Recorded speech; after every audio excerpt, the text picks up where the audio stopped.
कर लेती। आपको पता है ना, मैं पहली बार आपको मिली भी तो वैसे ही थी, थानेदारनी बन के। तो मैं चटोरा अचार के बिजनेस पैसे वसूलने। कौन सा अचार? चटोरा अचार। मतलब मैं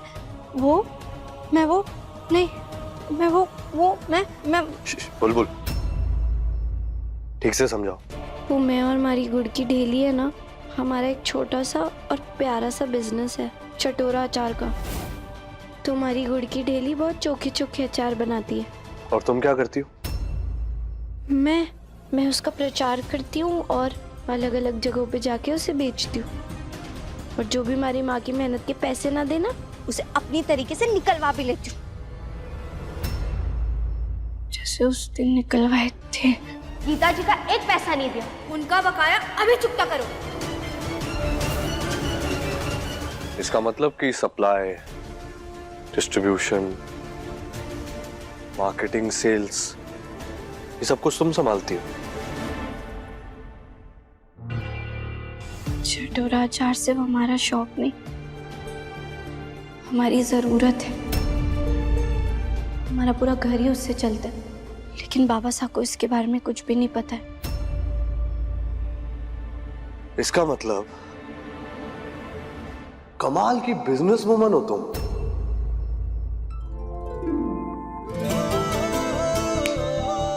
अमेजिंग बिजनेस वुमन, और आई एम वेरी इम्प्रेस्ड। हाँ? हाँ?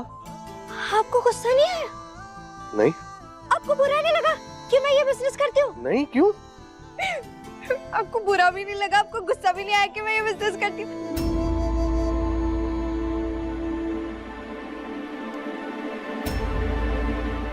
लेकिन पता है, बाबा साहब को पता चलेगा तो वो तो बहुत गुस्सा करेंगे, क्योंकि इतना छोटा बिजनेस करना उनके रजवाड़ी से आन के एकदम खिलाफ है। इसीलिए हमने उनसे ये बात छुपा कर रखी है। पर मैं माँ साहब से ये बात नहीं छुपा सकती, मुझे उनसे इजाजत लेनी होगी। बुलबुल, जिस काम के अंदर मेहनत, लगन, ईमानदारी, कलाकारी, हुनर हो, उस काम के लिए मां मना नहीं करेंगी। मुझे तो गर्व है बुलबुल।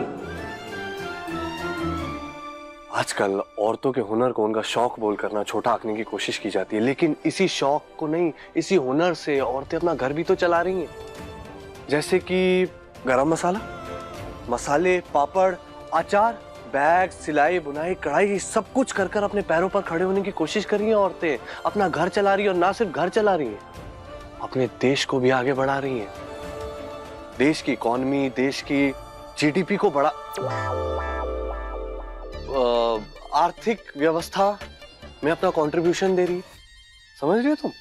और ऐसी औरतों पे, माँ के साथ साथ तुम और ऐसी औरतों पे मुझे गर्व है। सच्ची? हाँ? आपको हमारे पे गर्व है? आपको पता है, जब जब आपको हमारे पे गर्व होता है ना, हमारे को घूमर डालने का मन करता है। नटखट नटखट हाँ बुलबुल चंचल प्यारी, हाँ बुलबुल छोरी मारी, हाँ बुलबुल बुलबुल बुलबुल।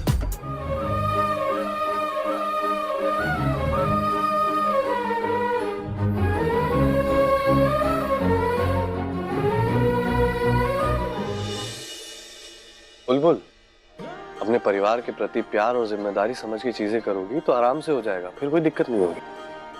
और कुछ कहती है ना तुम, क्या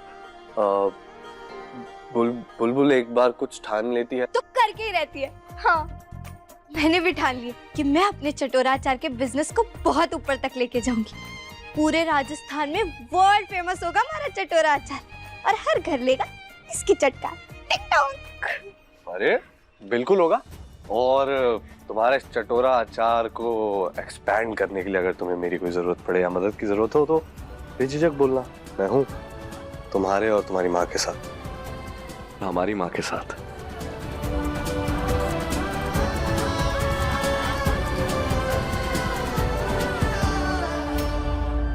अरे वाह वाह वाह छोरी, आज तो कमाल कर दिया तूने। मतलब कार्ड भी चोखा बनाया और भजन भी इतना मीठा गाया। आज तो थारे को सगुन मिलना ही चाहिए, है ना? देखा सुलक्षणा, देखा, बस सारे रीति रिवाज नहीं बोला। बोल बेंद्रे, क्या चाहिए थारे को? एक इजाजत चाहिए।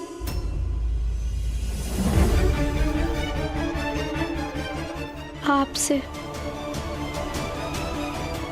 इजाजत? हमारा एक छोटा सा बिजनेस है चटोरा अचार का, उसे आगे बढ़ाने के लिए इजाजत। मैं और हमारी गुड़ की डेली बहुत मेहनत से और बहुत लगन से एक चटोरा अचार का बिजनेस चलाते। माँ अचार बनाती है और मैं उसे बेचती हूँ। मैं जानती हूँ कि ये ससुराल ही अब मेरा घर है और हमारी बीनी बनने की जिम्मेदारी सबसे ऊपर है। लेकिन हमारी माँ भी तो हमारी जिंदगी है ना, और हमारी जिम्मेदारी भी। मैं बस इतना चाहती हूँ कि मैं अपने अचार के बिजनेस को थोड़ा और आगे ले जाऊँ। हमारी माँ ही हमारे लिए सब कुछ है, इसलिए हमारे लिए ये अचार का बिजनेस चलाना और भी ज्यादा जरूरी है। इजाजत इसी की चाहिए हमारे को आपसे।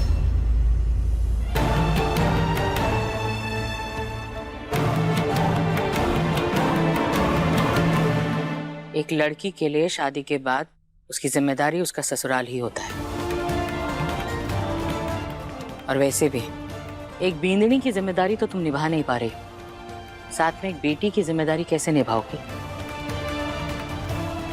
पहले एक अच्छी बींदनी बन के दिखाओ, फिर जो करना है कर लेना। मेरे को लगता है कि बेंदड़ी को एक मौका मिलना चाहिए, और मेरे को पूरा विश्वास है ये छोरी कर लेगी। कैसे कर लेगी? दो कश्ती में अगर पांव रखेगी तो कश्ती तो डूबेगी ही ना, और खुद भी डूब जाएगी। ससुराल की कश्ती भी डुबाएगी और साथ में मायके की भी। नहीं कर पाएगी। मैं नहीं चाहती कि माँ, मुझे कुछ कहना है।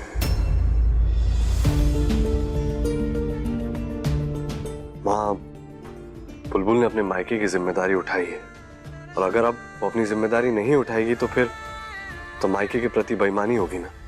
और माँ, वीर प्रताप सिंह की पत्नी बेईमानी करे, बात उसकी पत्नी को शोभा नहीं देती।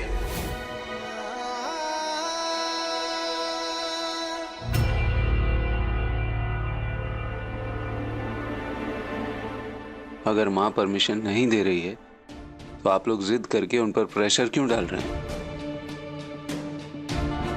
एक बात बता, क्या कारण है कि ये बिजनेस करना तेरे लिए इतना जरूरी है कि तू बिना डरे बिना झिझके मेरे सामने खड़े होकर इसकी इजाजत मांग रही?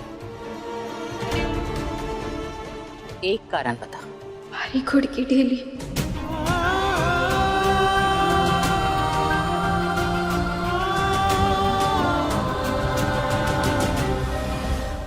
जा, दी इजाजत। Thank you, thank you. माँ,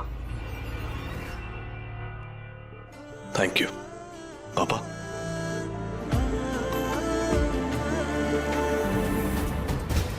खाना बनाना तो आता है ना?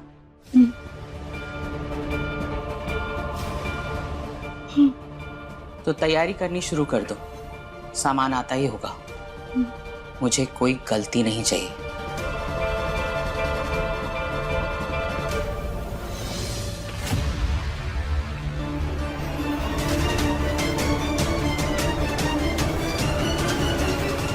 चोला चाचा साहब, आपको तो पता है ना हमारे को खाना बनाना नहीं आता। आज पक्का हमारे से कोई गड़बड़ होगी और मौसा हमारे को घर से बाहर निकाल देगी।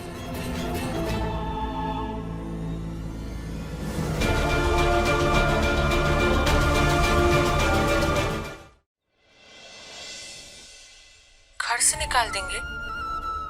लेकिन ये तो अच्छी बात है ना, तू भी तो इसी के बहाने ढूंढ रही थी। हाँ? अरे बुलबुल, थारी 18 साल से कम उम्र होने के बावजूद भी थारी शादी वाली बात बाहर ना आ जाए और थारे सासरे में से कोई जेल भी ना जाए। ओले, मैं तो ये बात भूल ही गई थी। यहाँ से निकाले जाने के लिए जो नींबू पानी पीकर नशे में होने का नाटक किया था, वो तो बुरी तरह फेल हो गया। जब आप शराब पीते हो ना, आपके मुंह से स्मेल दूर तक आती है, और तुम्हारे पास आने पर फूलों सी खुशबू आ रही थी। थानेदार साहब, हमारे सासरे वालों के लिए मुझे ये घर छोड़ना पड़ेगा।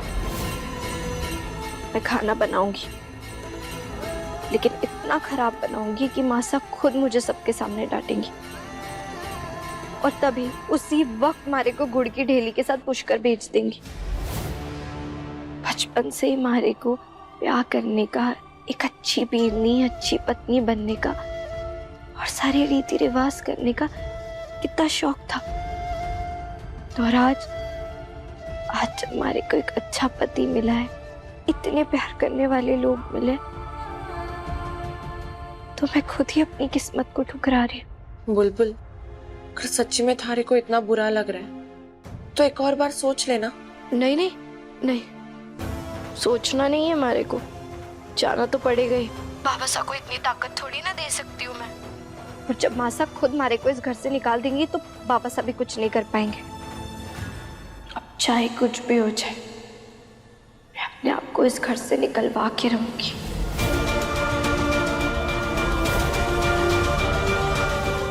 मैं करती हूँ तुझे फोन। देखो माँ जिस रस्म के बारे में कह रही थी ना, मुंह दिखाई की रस्म, कोई गलती नहीं होनी चाहिए। सॉरी थानेदार साहब, आपने बोला था कि कोई गड़बड़ नहीं होनी चाहिए, लेकिन आपके ही खातिर मुझे ये बड़ा कदम उठाना पड़ेगा। चाहे फिर आप हमारे से सारे रिश्ते क्यों ना तोड़ें।